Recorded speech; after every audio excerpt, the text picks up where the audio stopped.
Y'all MASH fans? I mean, are you all MASH fans? Celebrating 50 years this year. Yeah, the big 5-0. They don't look a day over 49, though. It's really nice. Hi, I want to introduce myself. My name is Ryan Patrick, and has anybody here ever listened to the podcast MASH Matters? A few? Okay. If you haven't, mashmatters.com, go to your favorite podcast player and download. I host the show along with another guy named Jeff Maxwell. Before we get started, we have a little video to show you right here.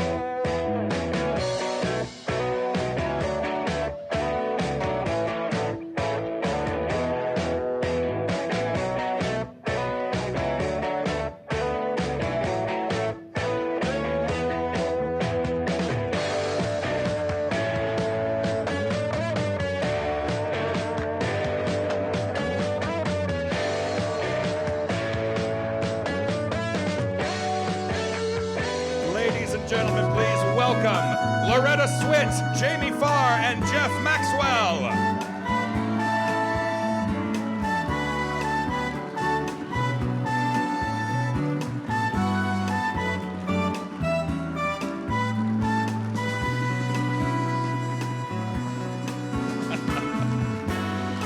So, as I said before, 50 years. MASH turns 50 this year. How does that... what does that make you feel when you hear that MASH is turning 50 this year? How the hell did we get there? Yeah, I mean, it has staying power. That's the wonderful thing about MASH is that it's just as popular today as it was when it debuted in 1972. Why do you think that is? It's relevant still. It's amazing. Two things occur, I think. Gee, we haven't come a long way then. We're having the same problems. We're dealing the same issues, different wars, but there we are. Mm-hmm. And at the same time, so proud of the show that it was able to deal with those controversial and relevant issues in an entertaining and yet profound way. And I think that's why it continues to go, because it's like happening today. Yeah. Yeah, sadly it is. Yeah, it's still very relevant. Is this on? Yes. It is on, yes. Just checking. Are working? Are you all paying attention? You'd think... Jeff will shave in a moment. You'd think doing a podcast he would know how to use a microphone by now. Yeah. You would think. Jeff. Oh, hi. How are you? Hi, how are you? Good. Lovely to see you, Ron. It's great to see you. Thank you. This I believe, Jeff, is your first comic convention, isn't it? This is my first comic convention. Yes, Yeah. it is. Very happy to be here. Thank you. Thank you. Very exciting. That's a little, well, good. You want to take a moment and wait and see if he's going to be good and get applause. I mean, you're assuming he's going to be great, which is nice. It's nice. Well, assumptions are all right. But first, I have to say, it's my first comic convention, but I am so pleased to be here with these two people who I love dearly. And Loretta Swit and Jamie Farr are two of the most wonderful people, and I spent a lot of years with them. I love them dearly, and thank you for kind of forcing me to do this, Loretta, because I did. The major and me came out and said, you gotta do this. You don't it's mess fun. with the major. She said, you're going to the convention, you go to the convention. Because I know you want him. This guy is so great, so funny, so wonderful, and I knew you would, love it. But thank you both, and I'm so proud to be your friends and to have spent so many years with these people. So a nice little round of applause for these two wonderful human beings. Thank you. And me too. Okay, go ahead. That's all right. Jamie and Loretta, this is not your first convention. You've been to many of these. Why do you like to come out to these Comic-Con conventions and You go first. Go ahead. meet these fans? Go ahead, you go first. To pay my taxes. There you go. I like the answer, yeah. Yeah, that's the reason for that is because, as Loretta said and as Jeff has said, the amazing love that we get from the audiences that have watched our show over the years. Again, it wasn't just a TV show. It wasn't just entertainment. It seemed to be an inspiration to people. We've had so many people come up to us and tell us that they got into medicine. They became doctors and nurses, medics, or the unfortunate thing is no one ever came up and said we became an actor because we watched the show, but that's all right also. But yeah, it's just, the love that we get from all of you people is just fantastic. I mean, there's been a lot of TV shows that have been on the air, but the relationship that we have with you is, I think, something that, very, very special that a lot of other TV shows don't have. There's a real love, a real connection. And the family, the generations that watch the show, the children that watch the show with their parents, and then they became parents, and then their children, and their grandparents, and everything else. It's just, the lineage is incredible. And I want to thank you all. We really do appreciate it from our heart. We're not the typical Hollywood people that go, oh yeah, you know, we're so important and everything else. We really do appreciate your love and admiration, and thank you very much.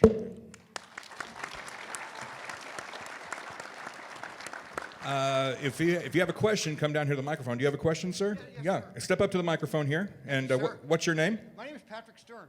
Speak into the microphone Can you there. hear me? Patrick, is that Yeah. you said? Patrick? Yeah, Jim, if it wasn't for Pete Rose, you wouldn't have to pay any taxes. But that's not my question. My question is, you work so hard to be an actor, and to be the good actor, you've got to kind of live the role. Does living the role after the show's over change your life? Is this to me? Yeah. Oh. Anybody, no, to anybody. I just know that Pete Rose cost you a lot of money. I mean, if it wasn't for Pete Rose, you wouldn't have to pay taxes. You wouldn't have to be here. You just kind of put the money in your pocket, but that's a different story. Well, Jeff, did you want to answer that? Has it changed your life? I'm any? not sure I understand the question about Pete Rose. Is he here? Pete, are you here? Did it change my life? Well, the role didn't, and I use the term role lightly. It was more like a biscuit. But anyway, did it change my life? It changed my life in that I work with some incredibly talented, wonderful people who inspired me and gave me a lot. And so I learned a great deal. I kind of grew up with these folks. And so that changed my life. The role necessarily didn't. So I'm waiting for a role to change my life. When you're prepared for your roles, it kind of, in order to be an actor, you've kind of got to be the role. Does it change your life after you've been the role? Can I just, two favorite people of mine I often listen to, and it wasn't, not that I don't believe in Stanislavski and Chekhov and all those things, but James Cagney used to say about acting, you look the other actor straight in the eye and tell them the truth. Spencer Tracy used to say, you show up on time, know your lines, and don't bump into the furniture. And that's the kind of thing that I've done in my lifetime, even though we've done the Chekhov things and, you know, what did you have for breakfast and how your mother passed away or something, and you give images in your mind to do it. And Loretta can tell you, Harry Morgan was one of the most wonderful actors that we ever worked with and could do anything.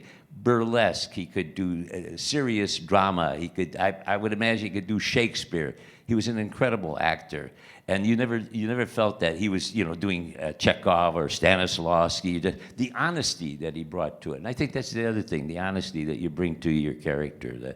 Truth is, there's very little difference between doing Chekhov, Shakespeare, or MASH. You're doing, the role comes from, there's a beautiful Hebrew word, the neshama. That's the soul. So you occupy this character, and when you have the luck, the blessing of 11 seasons, where you can grow inside the shell of this character, people don't think of us as the characters on those shows. The people on that show. We were real people to them, which is why, it's another reason why I think it has such longevity. It continues because you're all people who relate to the people and their problems and their issues and their craziness on that show. They were so relatable. And that's why I think it continues on. And as Jamie said, inspirational. In a way, there was a nobility about those people because of the jobs they were doing. And they were standing in blood, 18-hour sessions, stitching bodies together that weren't old enough to shave. This is not a good way to live. Yeah. And so out of this came that craziness, that comedy. And we used to say, we're insane so that we can stay sane. That's what it was. That craziness came out of, to remind me I'm alive, this is okay, and so let's do this crazy prank. And that was delicious. It was a delicious, unspoken lesson that everyone seemed to get, that this is not a fun show. Well, I never thought I was doing a family show. We were. We brought families together, and they're still together, and it goes on. I get mail from grandchildren because their grandparents and their parents and so forth and so on said, watch this is a good show. We were babysitting. There was nothing untoward on MASH that a kid couldn't hear. He may not be able to understand at a young age why this man was wearing a dress. So on the surface, it was funny because Jamie Farr is funny, entertaining. But as they got older and they loved MASH and they loved Jamie and they loved Klinger, they started to understand what the problem was and why he wanted to get out of there. So again, you had all these layers, all these depths, and they were all profound. You see, so we're all so incredibly proud of the show, what we did and what we were doing. It's just not amazing to me that it has gone on. And I call it a global MASH family. It's almost like a cult, only it's healthy. Really. Now, Jamie said about people who will write in, we became doctors and so on. To live my life knowing that I have affected the lives of people I'll never meet. I'll be dead. They'll be talking about why they're a nurse. I'll be dead and buried. Fame, I'm going to live forever. Yes, that character inspired so many people to become nurses. And they write to me and they say, this is why I'm doing what I do, because of what you did. Can you imagine living my life, hearing that, reading it every day of my life? Do you know how blessed we feel to be a part of that show? You were asking about the acting. A lot of people would come up and ask me, how do you want to be an actor, learn how to be an actor? I said, you want to learn how to be an actor? Do an episode of Love Boat. The dialogue on that show, it's a wonderful, entertaining show, but the dialogue on that show was just terrible.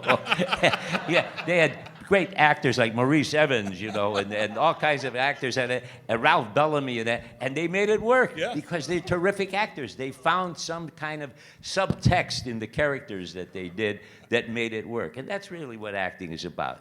A lot of people come in and say, well, I can't do these lines, I have to do, whatever it is. And they were unbelievable. Ginger Rogers, Cornell Wilde, a lot of Turner. Loretta's done a lot of Love Boats, and I've done a lot of Love Boats. I actually did the original movie, the pilot, we call it, with Richard Mulligan, who was one of the great actors. And I love Love Boat. First of all, we know everybody and how good and wonderful they are. There is, they call it, quote, Love Boat acting. It's acting.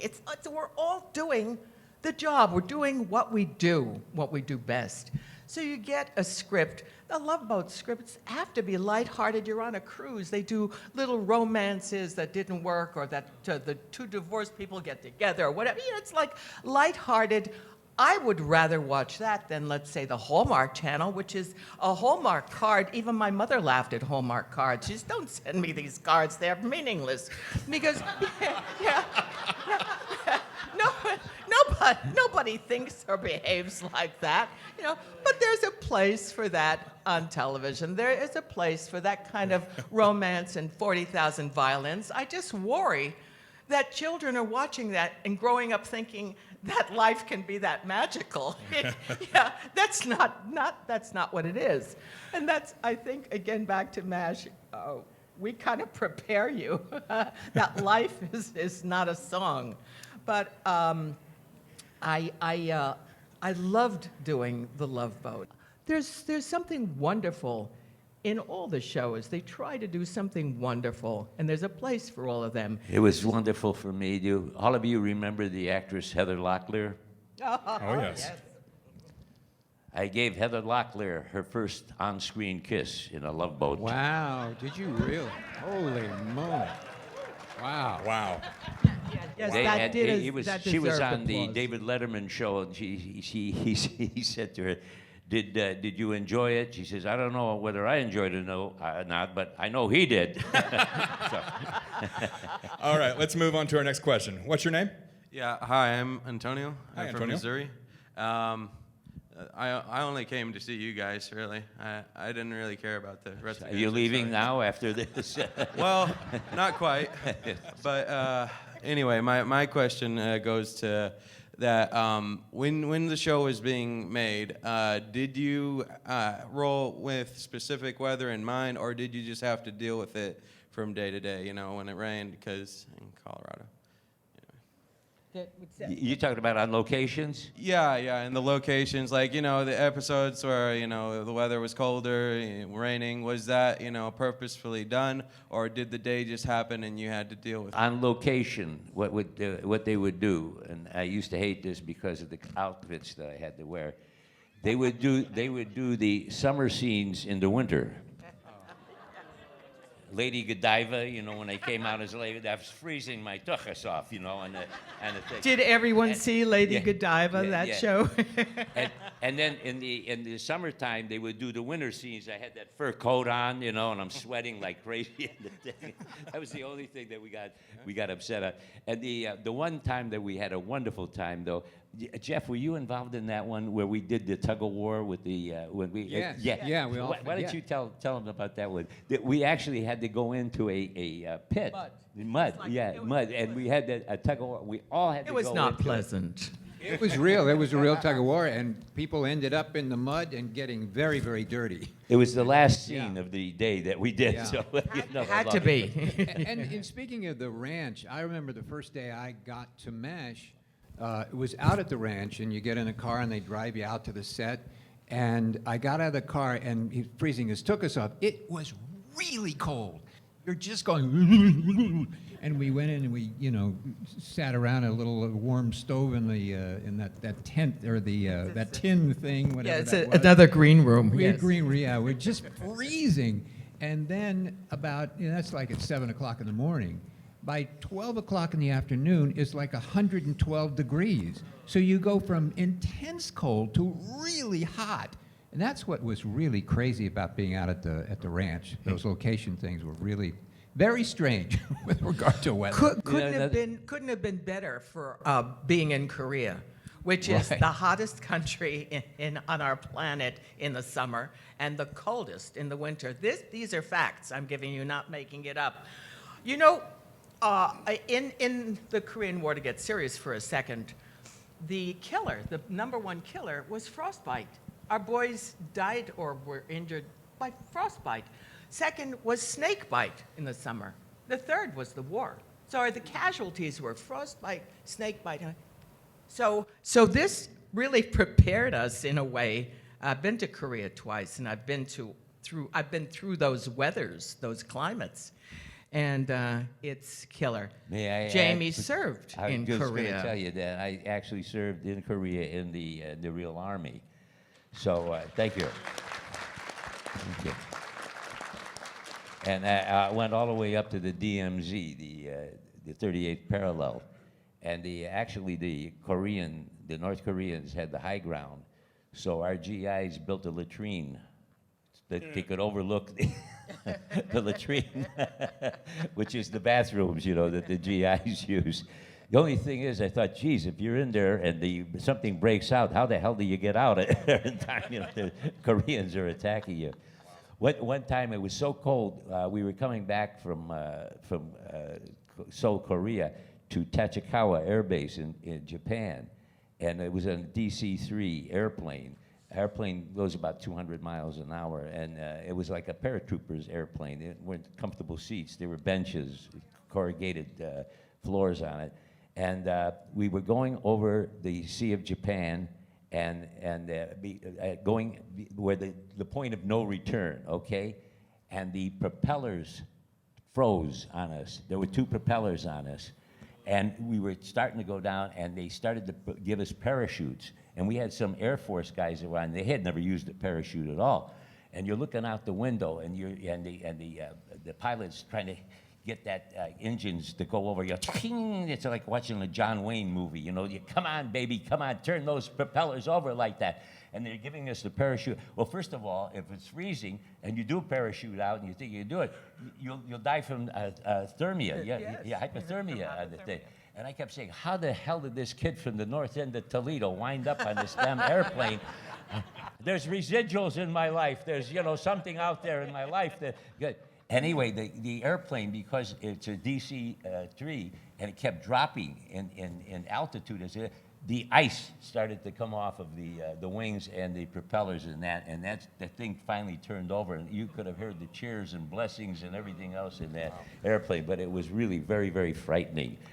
When I was at the DMZ, actually it was outside of that, the camp, the man who was showing me around, I think he was a lieutenant colonel. I remember being outranked and not liking it.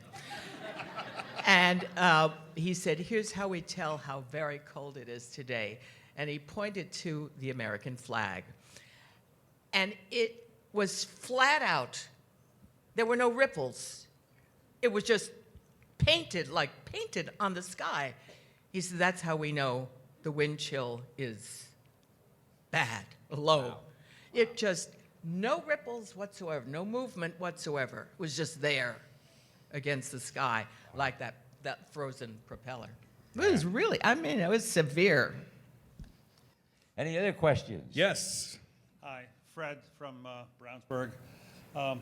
I have to thank the producers for 11 years of fabulous show, but also, too, for their foresight. From what I was reading in the past, that Jamie was only supposed to be in 1 episode, and they extended his contract for the duration, from what I'm told.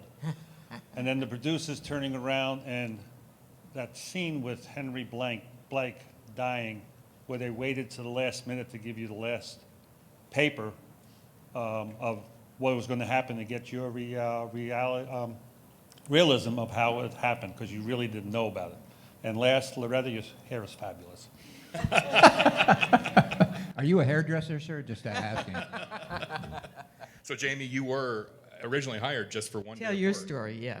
Yeah, what happened is I had discovered many times in this business, you know, it's Bob Hope used to say, one day you're eating the chicken, the next day you're plucking the feathers. So I was plucking the feathers for a lot of times, and at this particular time when I got a phone call, I had worked for Gene Reynolds, who was the producer of the show, on a F Troop. I played a stand-up comic Indian on it that I was supposed to be doing jokes for the Hakawi tribe to see if they were going to hire me or not, you know. And they gave me all the Milton Berle jokes and the Henny Youngman jokes, you know. Instead of "take my wife, please," "take my squaw, please," and those kind of things. So at the payoff of the joke was the Hakawi chief says, "Look, don't smoke signal us. We'll smoke signal you. You know, in other words, don't call us. We'll call you." So at any rate, Gene, if he liked you, he would always put your name in a book. And then I did a Room 222 for him, but the scene was cut out. The show was too long. And then I got this phone call. I had never seen the movie MASH. I didn't know anything about it. Buddy and I were working on some scripts and game shows. We were trying to, you know, keep our family fed and our rent paid. And I got this phone call. They said, "Hey, you ever seen the show MASH?" I said, "No." They said, "Well, they got a part for you. Pays $250 for the day." And I said, "What's it about?" He says, "Well, they'll tell you when you get there." So, so as Gene Reynolds is going to be. So at any rate, I get to the studio, and Gene ushers me into the trailer, and there's this woman's Army Corps uniform with these huge, size 17 shoes that they had. With high heels. With the high heels. And I said, "Oh, am I wrestling with an actress?" He says, "No, those are yours. Put them on." So what the hell kind of part is this? So I put them on, and of course with the hairy You bow thought legs. you were rooming with somebody at first, didn't you? You thought you were share the trailer. So at any rate, he started laughing with the hairy bow legs and that, and he took me out onto the set, and Loretta and Alan and everybody, they all started laughing and that, and I still didn't know what my dialogue was. I had no idea. And they gave me the dialogue, and I was supposed to come out. I'm trying to remember the gentleman that played the general. He was on the Sorrel show. Book. Yeah, Sorrel Yeah. Book. Thank you. He was on. Dukes of Hazzard. He was Boss Hogg. Yeah, but yeah. Boss But he Hogg, was- he played General, At any yeah. rate, and I say, "Oh, halt! Who goes there?" And he goes, "Oh, Klinger is still trying to get out of the army and that." And I said, "Yes, Mary," and I go skipping off into the night, And at the end of the show, supposedly I come out totally naked and scare him. But it's $250 for the day. I think this is terrific. And I got called back about 3 or 4 times that year. And then the second year, I got called back about 13 times out of the show, and then they put me finally under the contract. But Loretta will tell you this: MASH was going to be canceled the first year because we were on against Wonderful World of Disney at 8 o'clock on Sunday night, and out of the 65 shows, we were number 57. And Loretta, you know the story. You'll let Loretta tell her 58. who saved this. Who's counting? Who saved our show? Yeah, you remember What? who saved our show? You remember Bill Paley's wife? Yeah, that's right. Yeah, one of the chairman execs. of CBS. He was going to cancel the show, and do you know the full story? No, you tell. Oh, okay. Well, I don't want to take up all the time, here. By turning profile, I'm not. Everybody can still see you, right? Okay. Yes, sir. All right. At any rate, they were going to cancel the show, and Mrs. Paley liked the show, and she says, "Bill, I think it's the wrong time spot. It's the wrong day and everything else." He says, "Well, okay." He says, "What should we do?" He says, "Why don't we move the time spot? We'll move it to Saturday night, okay?" And this was going to be the lineup, and it turned out to be the greatest lineup in the history of television. You ready for this? First show was All in the Family. Then was MASH, Mary Tyler Moore, the Bob Newhart Show, and the Carol Burnett Show. Wow. The greatest night in the history of television. People didn't go out to dinner. They didn't go to movies. They didn't. And beside the Nielsen rating, they knew that the show and people were staying home because when the commercials came out, the water level and the toilet systems all over the cities went down. They got up to go to the bathroom. Actually, there's an addendum to that true story. We were salvaged during the summer. People found us because the booking was so bad, the schedule was so bad against Disney, and the timing was wrong. But in the summer, they found us, and then we shot up, the ratings shot up, and that's when she said, "See, you got to do something about that." But it's all God's work, isn't it? I mean, I don't know. Well, and there's It the was- correlation, too, of you taking off in season 2, and that's when Jeff Maxwell came on board. That's why I That's think true. Well, Jeff thank you. Maxwell, Thank you I very believe, much, saved the Brian. show. that would Thank account you. for this. Thank you very much. Yes. Brian, Yeah. I'll give you the $10 later. Thank okay? you. Thank you Thank you. very much. Serving the worst food in the Army. Jeff represents, he was talking about us, but he represents our mini MASH gang. They were, without a doubt, they were as important to their characters on the show. We loved Jeff, we loved Kelly Nakahara, Yeah. Roy Goldman, Dennis Troy, we knew all the names. It was Connie a family, Isay, yeah, they yeah. were Carmine Big Seltzer. family. Yeah. They without them, believe me, they made the show so wonderful. And again, Jeff, I never know if I told you that in person, but it was always wonderful working with you. And Your funny. Thank yeah, you very comedy much. So is Thank you. wonderful. funny. Indeed, yes, God, very- those yes. crazy eyes of his. Wow. I was just like, you're always afraid to eat the food. Okay. We have another. afraid. Jeff Very wrote a afraid. cookbook. Yes, he did. And it's actually edible. All right.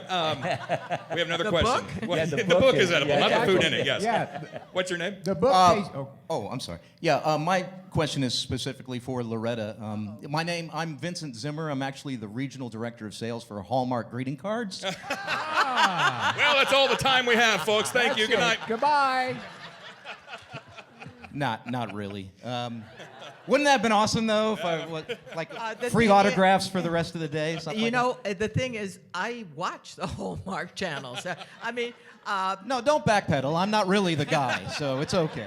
But my question for you is actually about Match Game. Oh, match game. Yeah. Okay. there's a winner. Was Gene Rayburn really as handsy as he seemed to be on television? Define antsy? Handsy. Handsy. Handsy. Handsy. Oh, handsy. Yes. Yeah. Yeah. Not with me, Buster. I'll bet not. I'll bet not. No, they don't. You know, it was interesting when you were playing a major how they'd back off a little bit, because, and of course Margaret had this reputation of sucking people out. And a good right hook. And, yeah, but no, I think he enjoyed fabricating that kind of reputation. He's a very nice man, and like people like Rosemary, or they gave him what for. No, I don't think so. I think he enjoyed that reputation. Okay, I'm going to go so we can get another question in. But can I just get a real quick, we want something else, maybe from the whole audience, so I can put this, come on. We want something else. We want something else. We want something else. Thank you. This is awesome. Thank you so Thank much. you. Thank you. Yeah. With the That was turban, right? You mean there's no liver? Yeah, there's no Horfish, liver? yes. Hi, what's your name? Hello, I'm Michael Davis. Hi, I'm Michael. from Fort Wayne, Indiana. I'm a Desert Storm veteran. Oh, And thank you my for your girlfriend service. over here, her dad fought in the Korean War. Oh, So we're salute here you. Thank you. We're here for MASH. Nice. Thank you. Nice. My cousins are in Fort Wayne, Indiana. The Bojerab family. Yeah, they were all farmers there. Used to go there in the summertime and step in the cow poop to milk the cows. Well, there's enough of them there. My question is, after MASH, lots of actors, they get voiceovers and things like that. Have you had any opportunities to be in like video games or any type of cartoons as a voiceover for each one of you?